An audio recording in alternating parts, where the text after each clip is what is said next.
Yes, that is right, Paul. The Corruption Eradication Commission has named 10 suspects in the alleged bribery case in the Supreme Court, including the Supreme Court Justice Sudrajat Dimyanti. And this case is regarding the handling of Inti Dana Savings and Loans Cooperatives, criminal report case, and the civil lawsuit filed to the Supreme Court. And earlier today, the Supreme Court Justice Dimyanti, as the suspect, came to the commission headquarters at 10:20 to fulfill a further investigation. And we are currently about to hear a press conference by the commission on this case, because as the sting operations that's being held in Jakarta and Semarang, the commission has named 10 suspects, and 6 of them are the Supreme Court's employees. And earlier today, as Dimyanti came to the headquarters to fulfill a further investigation, we are about to hear the result of that investigation. And also during the sting operations, the commission has also arrested 8 people in 2 separate sting operations in Jakarta and Semarang.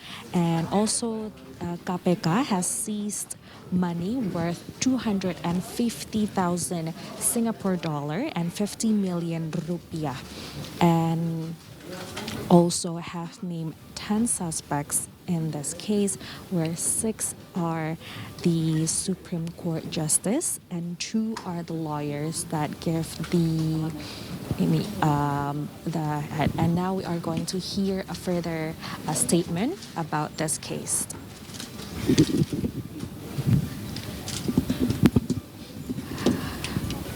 Earlier today, the commission had has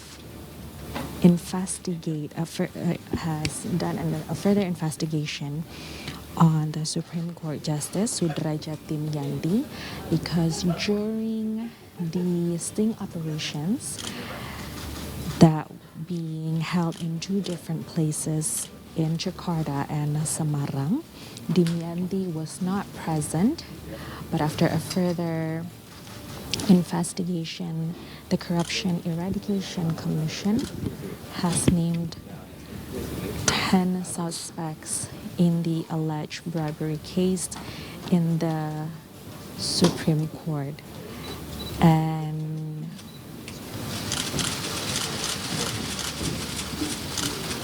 what we are seeing right now is the Supreme Court Justice Sudrajat Dimyanti that already wear the well-known orange vest, and we are going to hear a further explanation from the commission.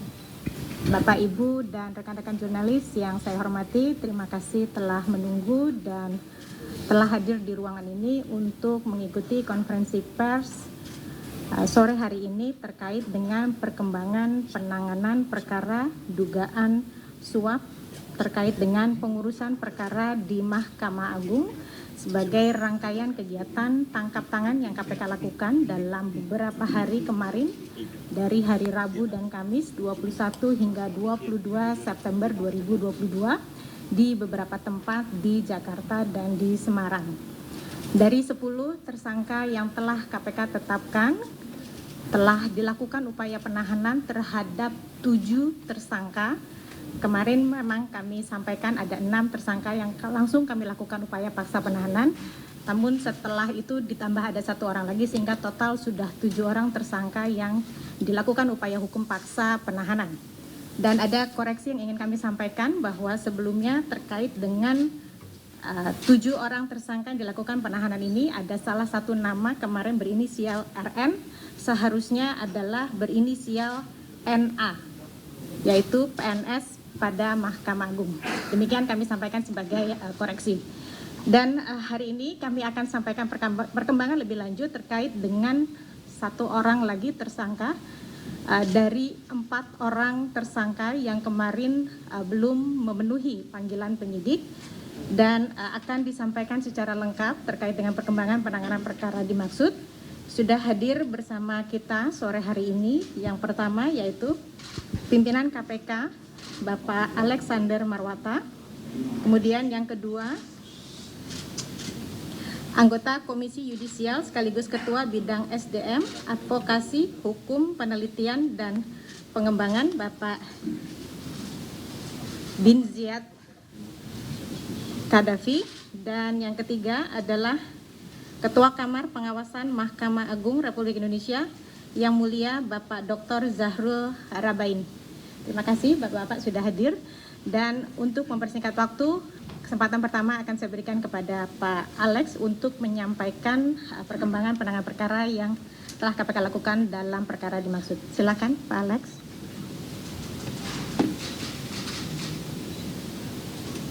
Terima kasih Mbak Ivi. Assalamualaikum warahmatullahi wabarakatuh. Selamat sore, salam sehat untuk kita semuanya. Saya akan menyampaikan terkait perkembangan penanganan perkara dugaan suap dalam pengurusan perkara di Mahkamah Agung. Untuk perkara ini, KPK telah menetapkan dan mengumumkan 10 orang sebagai tersangka sebagai berikut.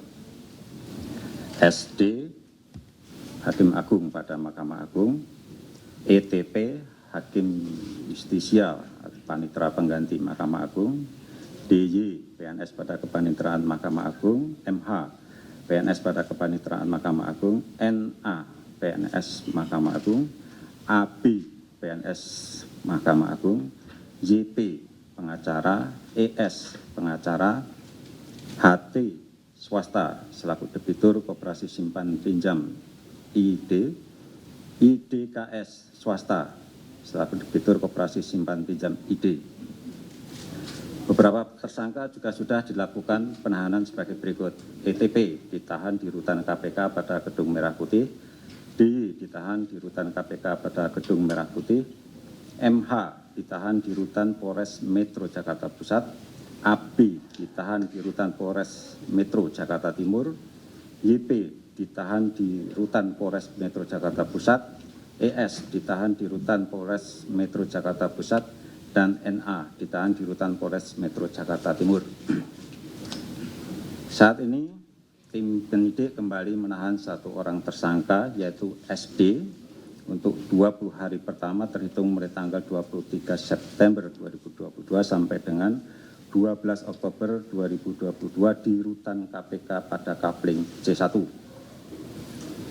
KPK juga segera menjadwalkan pemanggilan IDKS dan HT untuk hadir di Gedung Merah Putih KPK dan menghadap tim penyidik.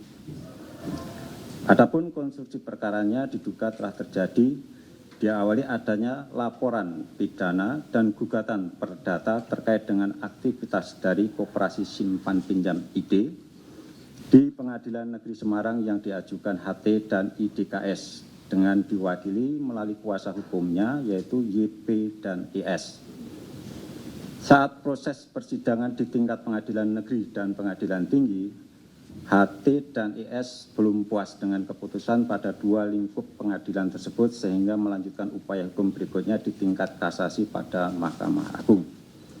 Pada tahun 2022 dilakukan pengajuan kasasi oleh HT dan IDKS dengan masih mempercayakan YP dan IS sebagai kuasa hukumnya.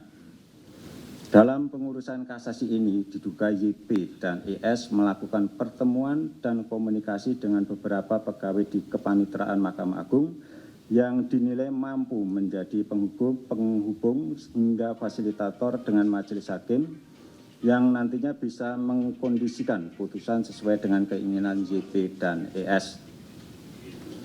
Adapun pegawai yang bersedia dan bersepakat dengan YP dan IS yaitu DY dengan adanya pemberian sejumlah uang. DY selanjutnya turut mengajak MH dan ETP untuk ikut serta menjadi penghubung penyerahan uang ke majelis hakim. DY dan kawan-kawan juga sebagai representasi dari SD dan beberapa pihak di Mahkamah Agung untuk menerima uang dari pihak-pihak yang mengurus perkara di Mahkamah Agung. Terkait sumber dana yang diberikan YP dan IS pada majelis hakim berasal dari HT dan IDKS. Jumlah uang yang kemudian diserahkan secara tunai oleh YP dan IS pada DY sejumlah sekitar 202.000 dolar Singapura atau ekuivalen 2,2 miliar rupiah.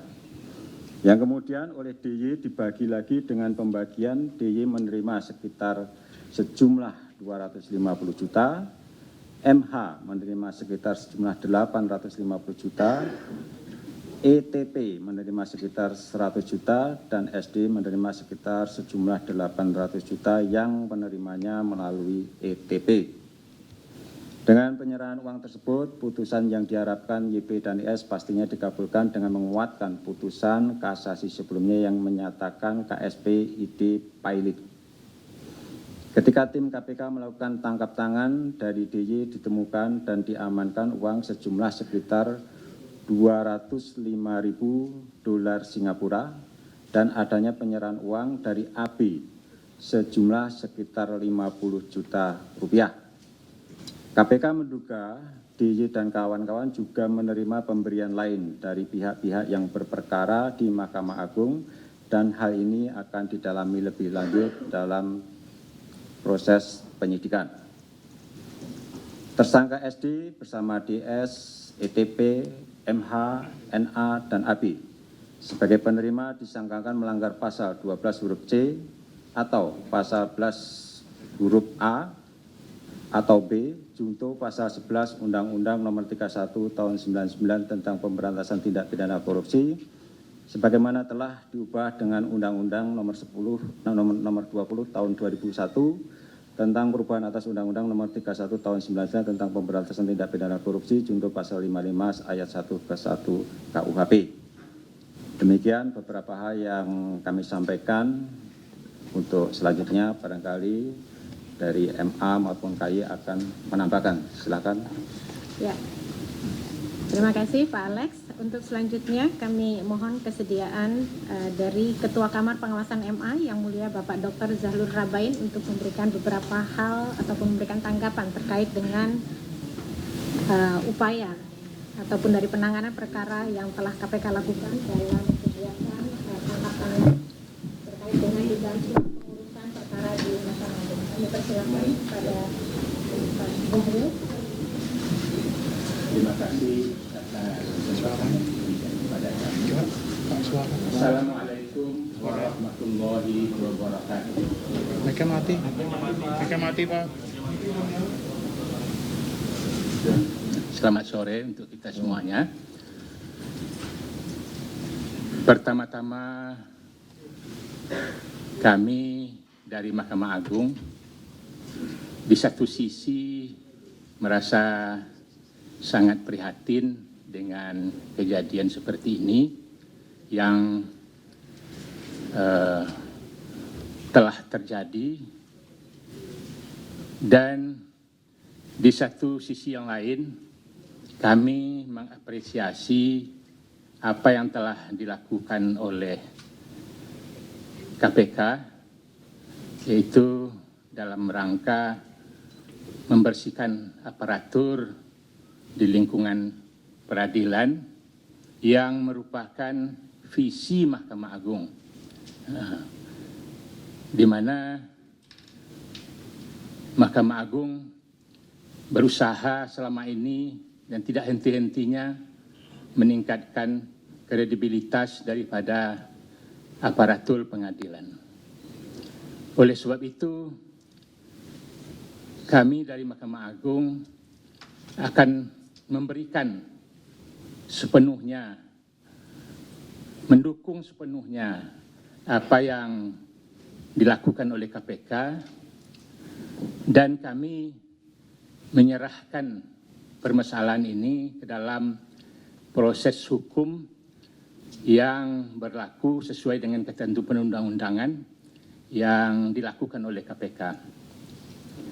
Dan kami akan mendukung hal ini, akan memberikan segala sesuatu yang barangkali dibutuhkan oleh KPK di dalam menuntaskan kasus ini, kami akan memberikan data-data atau apa yang dibutuhkan oleh KPK di dalam hal ini. Oleh sebab itu, kami dari Mahkamah Agung akan menyerahkan sepenuhnya proses ini kepada KPK untuk menyelesaikannya secara hukum, tentu saja dengan mengemukakan asas praduga yang tidak bersalah, sesuai dengan asas hukum pemeriksaan kita. Kemudian sesuai dengan ketentuan peraturan perundang-undangan, kalau atau jika aparatur pengadilan itu sudah ditetapkan sebagai tersangka dan ditahan, maka Mahkamah Agung akan mengeluarkan surat pemberhentian sementara terhadap aparatur tersebut guna menghadapi pemeriksaan dengan sebaik-baiknya. Demikian saja yang dapat kami sampaikan. Terima kasih. Wassalamualaikum warahmatullahi wabarakatuh. Waalaikumsalam warahmatullahi wabarakatuh. Terima kasih Pak Zahrul Rabain. Selanjutnya kami berikan kesempatan kepada anggota Komisi Yudisial sekaligus Ketua Bidang SDM, Advokasi, Hukum, Penelitian dan Pengembangan, Bapak Bin Ziyad Qaddafi untuk memberikan beberapa poin terkait dengan penanganan perkara dimaksud. Silakan Bapak. Terima kasih Bu Jubir. Assalamualaikum warahmatullahi wabarakatuh. Salam sejahtera bagi kita semua. Yang saya hormati Wakil Ketua KPK Bapak Alexander Marwata, yang saya hormati Dr. Zahrul Rabain, Ketua Kamar Pengawasan Mahkamah Agung Republik Indonesia. Saya menghadiri undangan untuk melakukan konferensi bersama di sini antara 3 lembaga untuk menyatakan bahwa Komisi Yudisial Republik Indonesia memiliki concern yang sangat mendalam terhadap kasus ini. Apalagi kasus OTT berikut pengembangannya, kemudian melibatkan seorang hakim agung dan seorang hakim yang kebetulan menjabat sebagai hakim justisial di Mahkamah Agung sebagai tersangka. Mahkamah Agung adalah lembaga peradilan yang tertinggi yang sama-sama kita tahu menjadi benteng terakhir dari peradilan. Tentu saja concern kami sangat kuat terhadap kasus ini. Tetapi di sisi lain, kami juga mengapresiasi dan berterima kasih kepada KPK yang mau kemudian mengerahkan tenaga dan pikirannya guna mengungkap praktek korupsi di sektor peradilan. Kami dari Komisi Yudisial sangat mendukung apabila KPK berkenan untuk berfokus pada isu judicial corruption ke depannya. Dan apa yang sedang ditangani saat ini menunjukkan bahwa sistem penegakan hukum di Indonesia masih bisa berjalan, di mana bahkan sosok pejabat dengan posisi yang tinggi di lembaga peradilan masih kemudian bisa menjadi tersangka dari proses pengungkapan yang dilakukan oleh KPK. Kami di sini 3 lembaga tentu saja punya kewenangan yang berbeda-beda. KPK sebagai institusi penegak hukum tentu saja memiliki banyak luxury karena punya kewenangan untuk menjalankan upaya paksa dan mendapatkan bukti-bukti secara lewat berbagai langkah ya, penyelidikan dan penyidikan yang dilakukan. Di sisi lain, kami, Komisi Yudisial, punya kewenangan untuk menjaga dan menegakkan kehormatan dan keluhuran martabat hakim. Jadi menjaga, mengawasi, serta mendisiplinkan hakim dari perilaku-perilaku yang menyimpang. Jadi ruang lingkup kewenangan kami adalah terhadap hakim, dan kebetulan dari daftar tersangka yang tadi sudah disampaikan oleh Pak Alexander Marwata, ada 2 hakim yang termasuk di dalamnya. Di sisi lain, Mahkamah Agung, di mana di sebelah kiri saya hadir Bapak Dr. Zahrul Rabain yang merupakan Ketua Kamar Pengawasan, itu membawahi Badan Pengawasan.